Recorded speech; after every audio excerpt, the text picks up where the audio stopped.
굿모닝, 좋은 아침입니다. 오늘은 3월 23일 목요일입니다. 오늘도 말씀 앞에 나오신 여러분들을 주님의 이름으로 축복하고 또 환영합니다. 오늘도 말씀을 통해 허락하시는 하나님의 은혜와 평강이 여러분들의 삶 가운데 충만하기를 기도하겠습니다. 오늘 우리가 함께 묵상하게 될 하나님의 말씀은 사무엘상 26장 1절부터 12절까지 말씀입니다. 사무엘상 26장 1절부터 12절까지 말씀, 우리 먼저 함께 말씀 보시고 말씀 나누도록 하겠습니다. 10사람이 기브아에 와서 사울에게 말하여 이르되 다윗이 광야 앞 하길라 산에 숨지 아니하였나이까 하매 사울이 일어나 10광야에서 다윗을 찾으려고 이스라엘에서 택한 사람 3,000명과 함께 10광야로 내려가서 사울이 광야 앞 하길라산 길가에 진치니라. 다윗이 광야에 있더니 사울이 자기를 따라 광야로 들어옴을 알고 이에 다윗이 정탐꾼을 보내어 사울이 과연 이른 줄 알고 다윗이 일어나 사울이 진친 곳에 이르러 사울과 넬의 아들 군사령관 아브넬이 머무는 곳을 본즉 사울이 진영 가운데에 누웠고 백성은 그를 둘러 진쳤더라. 이에 다윗이 헷사람 아히멜렉과 수르야의 아들 요압의 아우 아비새에게 물어 이르되 누가 나와 더불어 진영에 내려가서 사울에게 이르겠느냐 하니 아비새가 이르되 내가 함께 가겠나이다. 다윗과 아비새가 밤에 그 백성에게 나아가 본즉 사울이 진영 가운데 누워 자고 창은 머리 곁 땅에 꽂혀 있고 아브넬과 백성들은 그를 둘러 누웠는지라.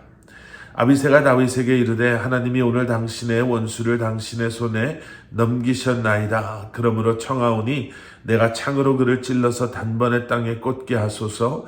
내가 그를 2번 찌를 것이 없으리이다 하니 다윗이 아비새에게 이르되 죽이지 말라. 누구든지 손을 들어 여호와의 기름 부음 받은 자를 치면 죄가 없겠느냐 하고 다윗이 또 이르되 여호와께서 살아계심을 두고 맹세하노니 여호와께서 그를 치시리니 혹은 죽을 날이 이르거나 또는 전장에 나가서 망하리라. 내가 손을 들어 여호와의 기름 부음 받은 자를 치는 것을 여호와께서 금하시나니 너는 그의 머리 곁에 있는 창과 물병만 가지고 가자 하고 다윗이 사울의 머리 곁에서 창과 물병을 가지고 떠나가되 아무도 보거나 눈치채지 못하고 깨어있는 사람도 없었으니 이는 여호와께서 그들을 깊이 잠들게 하셨으므로 그들이 다 잠들어 있었기 때문이었더라. 아멘. 아멘.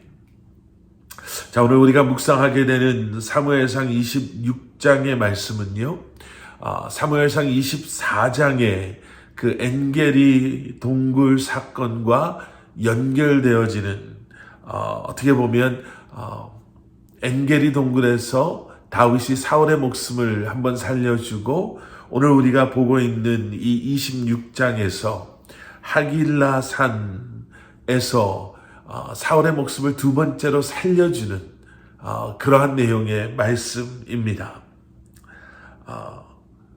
그 엔게리 동굴 사건이 있은 뒤에요, 다윗이 동굴에서 볼일을 보고 나온 사울 왕에게 자신의 무죄함을 호소했었지요.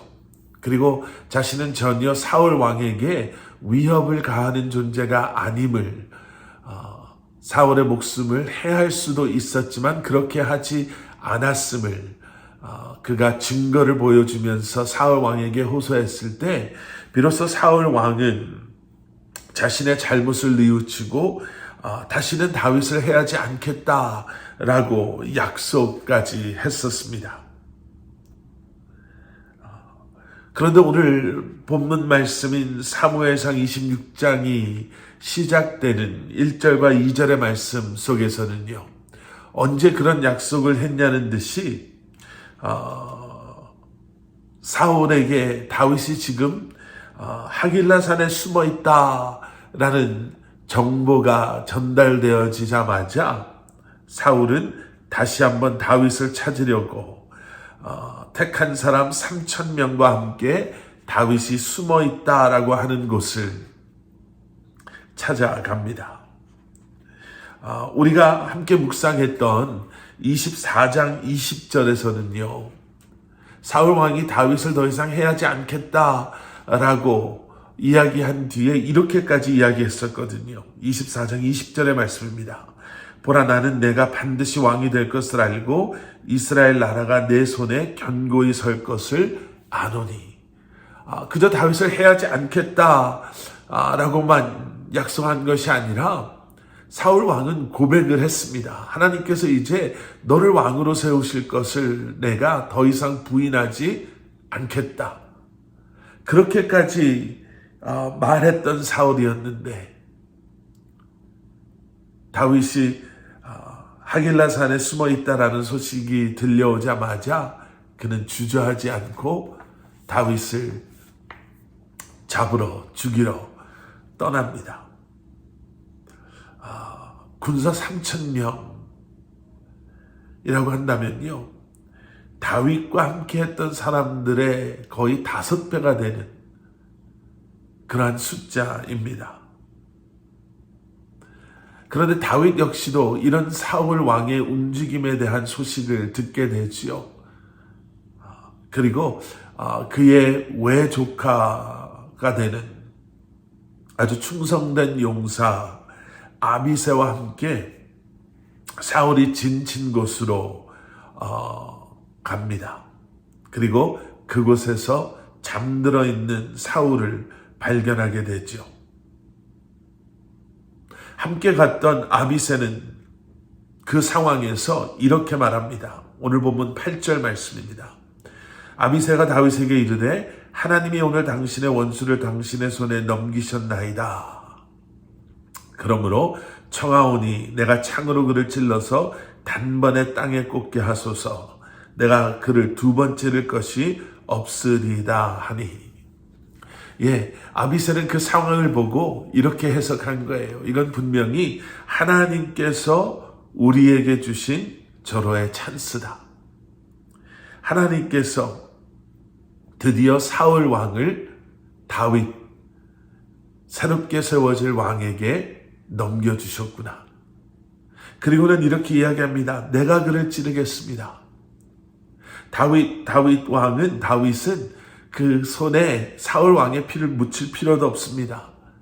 내가 단번에 그에게 창을 꽂아서 2번 찌를 필요도 없이 지금 자고 있는 이 사울 왕을 죽이겠습니다. 이렇게 이야기하는 거예요. 그런데 다윗은 한결같습니다. 다시 이렇게 이야기하죠. 여호와의 기름 부음 받은 그 사울 왕을 우리가 해 끼쳐서는 안 된다. 그렇게 말하면서 하나님께 모든 것을 맡깁니다.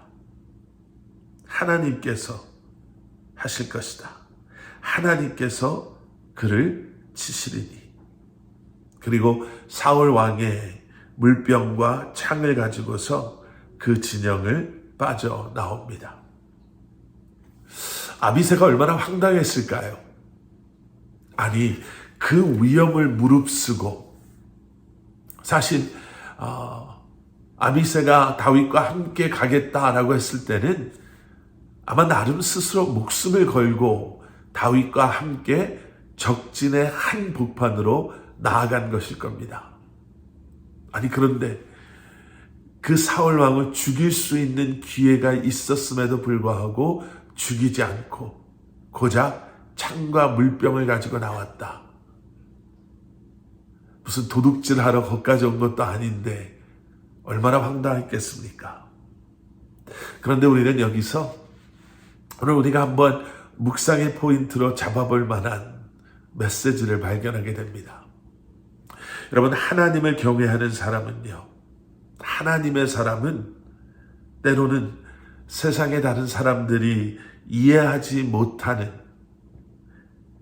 하나님만을 의지하고 신뢰하는 결정과 판단을 할 수 있어야 합니다. 당연한 것이 아니라 세상 사람들에게는 도저히 납득이 되지 않는, 세상 사람들에게는 도저히 이해가 되지 않는, 세상 사람들 눈에는 어리석어 보이고 찬스를 놓치는 것처럼 보이고 빠르고 쉬운 길을 마다하고 더 길고 험한 길을 택하는 것처럼 보이는 것 같은 판단과 결정을 하나님의 사람들은 할 수 있어야 합니다.